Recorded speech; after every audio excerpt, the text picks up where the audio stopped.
On that note, let's talk about ICE. Excellent transition. So I know we're a day late because of the crew, but we're still going to talk about ICE. Everybody's still talking about this shooting. Let's go through the shooting of Alex Pretti. This is a pretty good angle. So federal agents... No pun. Yeah, right. Federal agents in Minneapolis wrestled Alex Pretti to the ground and secured the handgun he was carrying moments before shooting him multiple times, according to Washington Post. All right, let's just watch this real quick. We're watching it. There it is. I don't know if they actually play the shooting. Yeah. No, they don't. All right, so yeah, they, okay. And then what happened? Well, he's dead. They shot him 5 times, 9 times. They shot him multiple times. Yeah. So the question that everybody's asking is, was he carrying illegally? Let's pull up 2. The parents of Alex Pretti say their son quit his hospital job months ago and had shown unusual behavior recently. This seems to be the thing that everybody's missing. He seemed to have joined some kind of group. We warned him 2 weeks ago, protest if you want, but don't engage. Don't do anything stupid. His father, Michael Pretti, told reporters. He said he understood, but it wasn't until police pulled messages from Alex's phone that the truth began to emerge. It seems that, can you scroll up? I can't see. It seems that Pretti's parents didn't want him participating. It seems he allegedly scrubbed his social media presence one day prior to his actions leading to his death. When you make decisions based on emotions, you make poor decisions. You need your ID. He made bad decisions. But rights come with restrictions. You need your ID and permit on you. Reports say Pretti had neither. He was not carrying legally. That is the unfacetuned picture. I didn't put it in the notes, but MSNBC made him look considerably more handsome. Oh, yeah. Than he actually is. Now, let's see. Was he known to ICE before this happened? Let's pull up 3. Yes, he was known to ICE. This is January 13th. Oh, there's a better video. There's audio, too. Is there? He says, assault me, motherfuckers. And then he's going to bash out a T-Spitz. And then he bashes out a tail light. All right. Yeah, there's a better video of this. Didn't I put it in? Is it like a separate link? Oh, maybe. Yeah. Here it is. This was from Greg Price. January 13th in Minneapolis, showing a man who appears to be Alex Pretti interacting with federal immigration agents 11 days before Border Patrol shot and killed him. Our footage was analyzed by the BBC, whose facial recognition technology confirmed his identity to a 97% degree of accuracy. On the morning of January 13th, our team received a tip that federal agents were blocking a street at the corner of East 36 and Park Avenue in Minneapolis. We arrived around 10:15 a.m. We saw observers shouting at the agents as they walked back to their vehicles. When they started driving away, the man kicked their taillight. So obviously this is being mischaracterized by the media. I'm seeing so many libertarians call this a planned execution of an unarmed protester. Bro. I And know. it's not just libertarians. There's a lot of people that we're good friends with. At least me anyway, but like I'm not going to say her name or anything like that, but it's like they're living in this like they're executing unarmed white Americans. It's like these Mises people. Yeah. You know. And it's like, what are you talking about? Yeah. The guy was violent. Yeah. He was rioting on the street with a group of communists that are, I'm probably getting ahead of myself here, but they are protesting a group of people that are trying to put an end to systematic fraud. Not only the illegal immigration here, but if in case your brain has, frogged out or whatever, 3 weeks ago, it was revealed that in Minneapolis, there was like billions of dollars of welfare fraud, healthcare fraud, Medicaid fraud, with all of these Somalian daycare businesses that were siphoning money out of taxpayer funds and repurposing it, and sometimes sending it back in like briefcases to fucking Somalia. That is the story here that people are not talking about sufficiently. They're missing the missing forest the point. for the trees. The important thing here is that things would not be getting so messy if Trump had done what was necessary before all of this. I mean, he's not deporting people in the masses. Why is he focusing on Minnesota? I liked this tweet. Okay, let me get this straight. Prior administrations deported millions of people and riots were basically non-existent the moment Trump took office. A coordinated campaign by politicians, legacy media, directly called for resistance to ICE. Once riots happen and people are dying, the spotlight shifts to stopping deportations and defunding ICE. If this was such a crime against humanity, why did no one riot in 2024? The intention behind the unrest is not empathy. Empathy is being manufactured on false grounds to achieve political aims, and people are getting hurt. Now look at that. Now the coordinated unrest. Look at that. Yeah. So there is a certainly a manufactured element here. I think that ICE is pure theater because none of the actual issues that we are concerned about are getting addressed. You put this in the Telegram. I did. This was an excellent article. I encourage This everybody. guy, Jose Nino, he is... I encourage everybody to read this. This is a Killing it. Substack. No. Jose Nino Unfiltered. Yeah, it's a Substack. He's been making the rounds. He was on Pete Quinones. I think he was on The Fundamental Principle. We should get him on. I'm just going to read a quick He's blurb in from network. this. The Minnesota operation reveals the administration's true priorities. This is security theater at its worst. If Trump doesn't implement an immigration moratorium, terminate birthright citizenship and chain migration, implement E-Verify, and seriously overhaul the legal immigration system, his administration would be an utter failure on immigration. And if we're being honest, it would further confirm this author's suspicion that Trump is a generic Republican and populist. Clothing, Trump's Immigration Act closes with 2 dead Americans and 0 progress on credibly pushing back against mass migration. So is there going to be an Insurrection Act? Is there? What's going to happen here? I'm hearing a lot of talk about the Insurrection Act. Nope. What Pam Bondi has done is sent a strongly worded letter to Tim Walz. Let's pull up 6. This is a video. Yep. Okay, hold on. I will cue it up. Here we go. Rape, homicide, manslaughter. That's who they're trying to protect in Minnesota. I do not understand these people. We sent Governor Walz a very strong letter today. We had been working on this letter. We got it out saying that he better support President Trump. He better support the men and women in law enforcement, because if he doesn't, we are. And that's what we're doing right now. Were there any consequences in this letter? Well, we'll see. This is fluid. Let's see how Governor Walz responds. Let's see what he does based on this, based on what's happening right now. But this administration is going to support the citizens. We're going to support our great men and women in law enforcement. A strongly worded letter. So what I want to talk about with you two, Bovino supposedly been removed. I don't know. He might have just been shipped to a different location. But did they cut a deal with Tim Walz? And let's talk a little bit about local police versus feds and who is organizing this? Who is truly organizing this? Because this whole thing stinks to me, and so many steps should have been taken before now. Cameron, let's get you in there.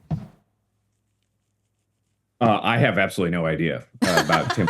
I would go to Dave on that. Right. I'll give you a bigger picture in a minute, but I have no idea, and it doesn't matter in my view. All right, Dave.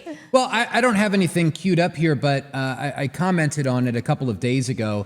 It was very clear that the fraud was exposed, right? People were upset about this. ICE was moved into the city, and then the riots started and they snowballed. You know, we had that dumb lesbian bitch that died in the Hondi.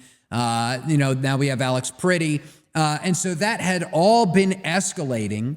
And then Trump, I guess, had a phone call with Tim Walz and the Jewish mayor of Minneapolis, right?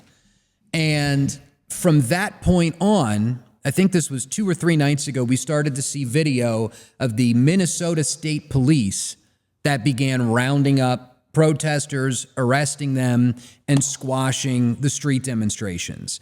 And that happened immediately following this phone call with Trump, right? So it definitely seems as though something happened behind the scenes between the Trump administration, Walz, and the Jewish guy. I forget his name. What's his name? Do you remember the guy's name? No. Okay. Anyway, something happened. And now all of a sudden, Jacob Fry? yeah. Now all of a sudden, police is cooperating with federal law enforcement. The protests are getting suppressed, and everything is moving ahead. And it's crazy too, because like there's a bunch of other areas in this country where ICE is operating. For example, here in North Idaho, ICE has expanded from 1 agent. Now we have 16 agents here in North Idaho. There aren't any protests. They're not going around black bagging people and posting TikTok videos about it. They're doing their job. They're getting shit done.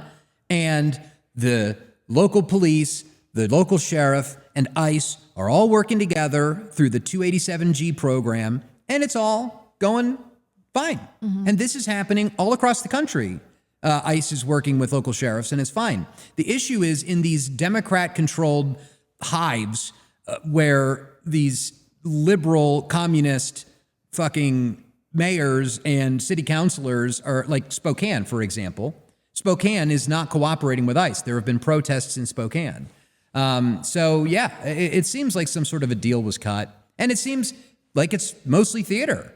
I was really afraid that, this whole thing was edging towards a civil war the other day, because it's like neither side is backing down. Both sides are escalating. And furthermore, this omnibus spending bill, I don't know if we're going to get into that a little bit later in the program, but the omnibus spending bill funds both sides of this thing. It funds all of the Somalian fraud, and it funds ICE. So it's like, we're just going to give both sides of this conflict money and then push them together just like they're at Charlottesville.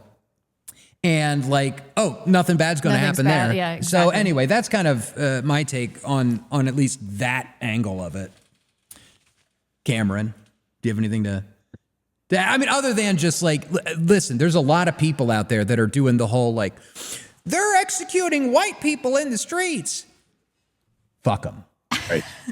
Fuck them. Get the bulldozers, get the tanks, run them over, load them up on a spaceship, load them up on a SpaceX, and deport them into the middle of the sun. I don't care. They're commie, low-life, leftist scum. Yeah, I don't have camaraderie with all white people. Deport. Yeah, I don't know real. what to say. Go ahead, Cameron. Okay, so look, I have absolutely no idea what's going on, and Trump is a deal maker of sorts, I suppose. So maybe that happened, maybe it didn't. But the reality is it's irrelevant. We're on an escalatory ladder, and escalation is only going to go one direction. It's only going up, folks. So maybe there's a temporary reprieve, maybe there isn't. But let's try to think about this more holistically. After all, that's why I'm on this program. I don't know all the political ins and outs of Capitol Hill. I don't particularly care, because the structure of the U.S. government and the sovereign authority of, you might say, the President of the United States, that's what this is really about. This is a contest for who is sovereign. In 1789, and 1789 is a year that all of you should bookmark, because it is the beginning of the French Revolution. There was a conference that was convened, a meeting of what was called the Estates General. And the Estates General were basically the three different quarters, or the three different cohorts of French society. One was the clergy, one was the nobility, and the third estate was everybody else. And there were about 3% of the population was in the top two, and the bottom third was 97%. Unfortunately, despite that lopsided distribution of population, the third estate, virtually speaking, had absolutely no power. They were taxed to death, and they were living in a system that was extremely unfair and unequal for all kinds of reasons. Essentially, the system was collapsing because of its own internal inconsistencies. Now, the meeting was called, and as I said, this is the first time in about 170 years that this meeting was held, because of a financial emergency. The French government was facing a fiscal crisis. Sound familiar? In any case, June of that year, after weeks and weeks of these various estates meeting, deputies that represented these cohorts, the third estate was threatening, intimidating the king and the other two estates. And so they decided to lock them out of this chamber house in Versailles.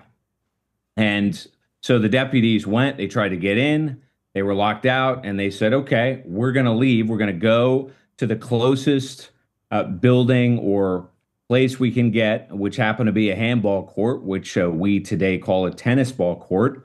And they had a meeting, and they said, we are going to dissolve the Constitution. We are going to rebrand ourselves from the Third Estate to the National Assembly and effectively declare ourselves sovereign. A month later, you got the storming of the Bastille, and that was the beginning of the French Revolution. 10 years on from that moment, Napoleon Bonaparte charges into the Palace of the Tuileries and says to the Directory, which was a sort of clown show of legal buffoons that had run France into the ground, Napoleon says, citizens, you are dissolved, and a few years later declares himself emperor, and he becomes the sovereign. What I'm suggesting to all of you, ladies and gentlemen, is that the United States is headed for a very similar moment. Why is that? Because the rule of law in the United States has collapsed. It's collapsed because the institutions of power protect the lawless and they punish the lawful. Now, what you're hearing, as Dave Riley and Rebecca mentioned just a moment ago, is that a cohort of libertarians, people on the left, I would call them reactionaries at this stage, probably a broad swath of people on Capitol Hill, representing both the Republicans and the Democrats, they are defending a constitutional order that has prioritized the rights of the lawless. These are tens of millions of illegal immigrants, non-Americans, the vast majority of whom are non-white, and those who aid and abet them. And they're leveraging the sovereign authority of the land, the Constitution, quote unquote, to justify holding the president and federal law enforcement accountable for doing their job, which is to represent the sovereign people of this country, the white ethnos and the slimming majority of the lawful. We are the lawful, they are the lawless. What this means is nothing less than the collapse of a constitutional order. That's it. The Constitution as structured no longer represents us, period. That includes the democratic process, the court system, all of it. And this conflict illuminates that fact with absolute clarity. So we're headed for some kind of a tennis court moment in which the slimming majority of the white population declares itself sovereign and says, we need a new constitutional order. Now, that is not going to come proactively. That is going to happen in the midst of a crisis very similar to what happened to the French population during the French Revolution. And that was triggered largely by financial crisis.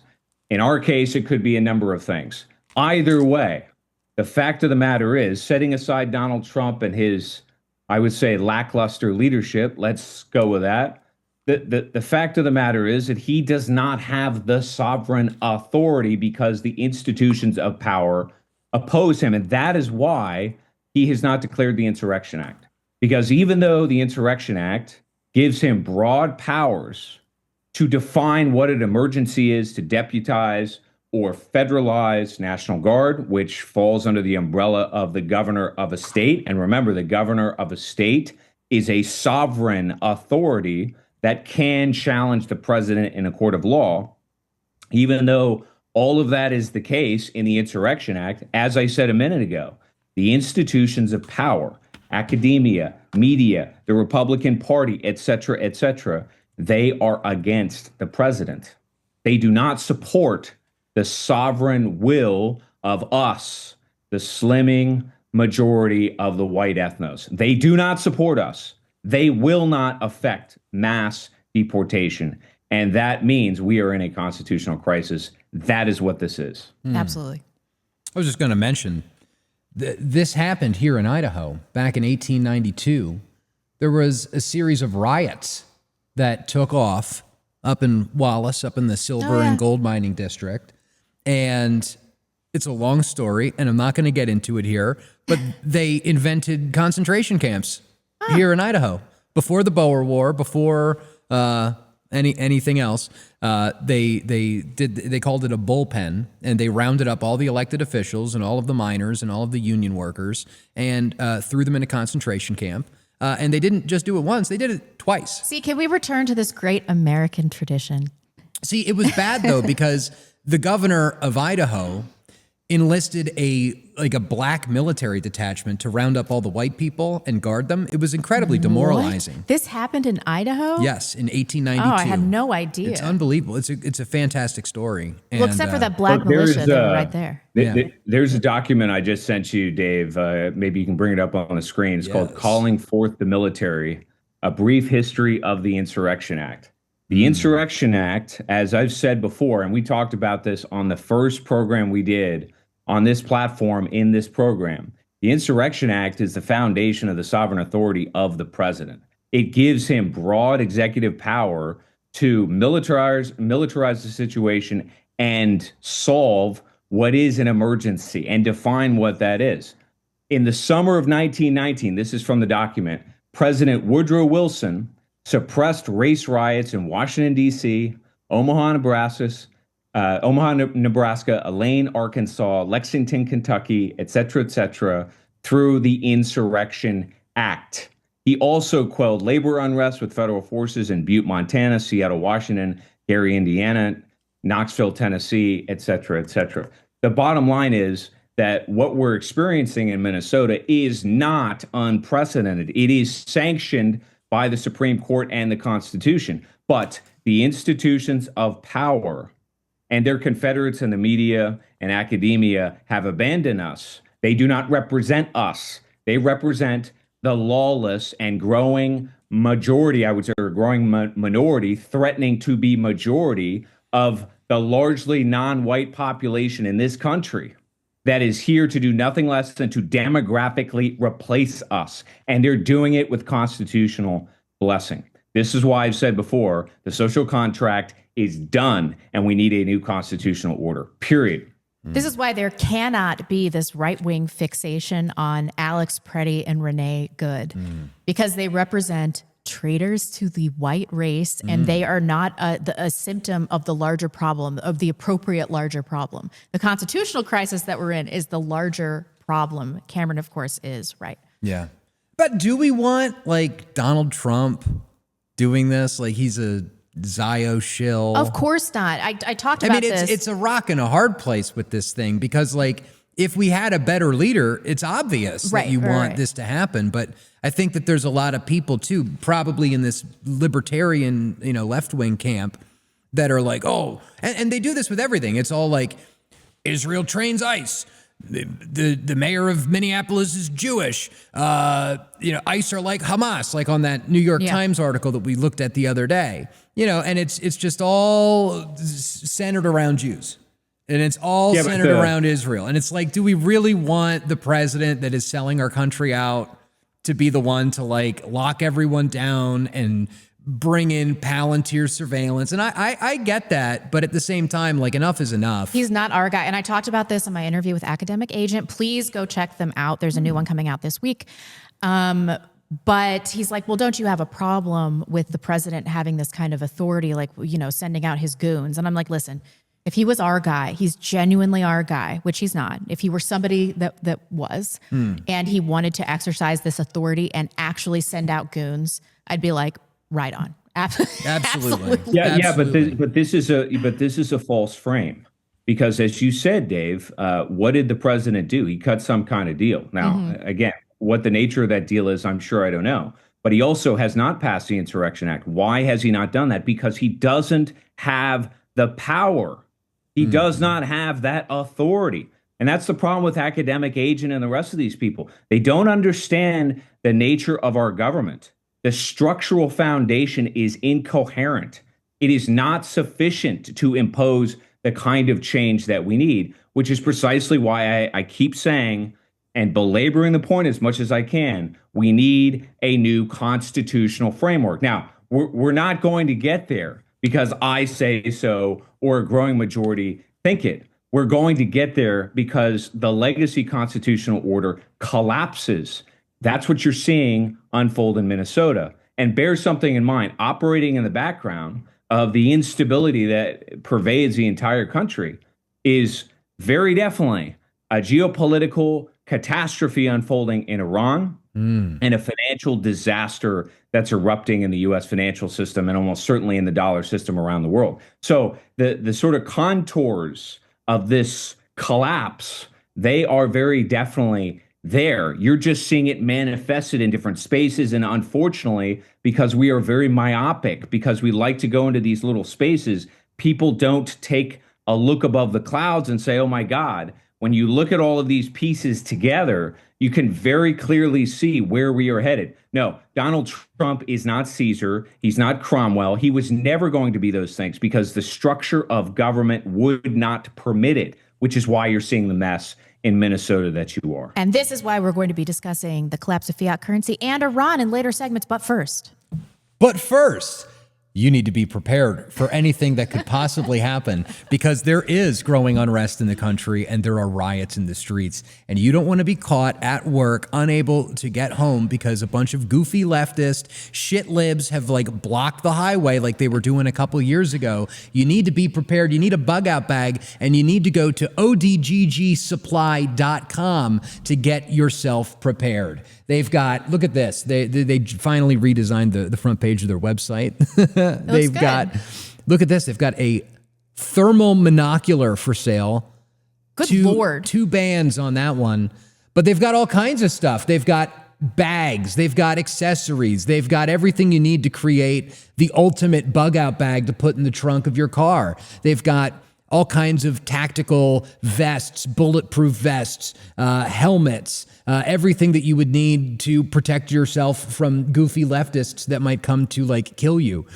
Scopes, thermal imaging, and all of this has been battle tested in the field by Alex over at ODGG Supply. They go out rucking once every other week. They test all of this stuff themselves. It is the best military surplus in the game. Go to odggsupply.com, and if you use promo code Backlash25, you will get free shipping on all of your orders. So don't be caught unprepared. Scout's honor, be prepared. So go to odggsupply.com. Smooth. Very good, very Smooth smooth. as butter. And please follow them too. They've got some of the funniest content. PNW Gorilla on Twitter. Alex was just over at SHOT Show in Las Vegas, going around looking at all of the new guns and all the toys that they've got. Very nice, very good. We did interview him on our channel too about 2 or 3 months ago, so check that out. We're gonna have to have him back. I see. This is one of the things. If we can get some people to buy these tickets for this black tie dinner, we can do stuff like that. We're gonna do maybe we'll bring him out and we could do a training. We have big plans for the show. It's gonna be lots of fun.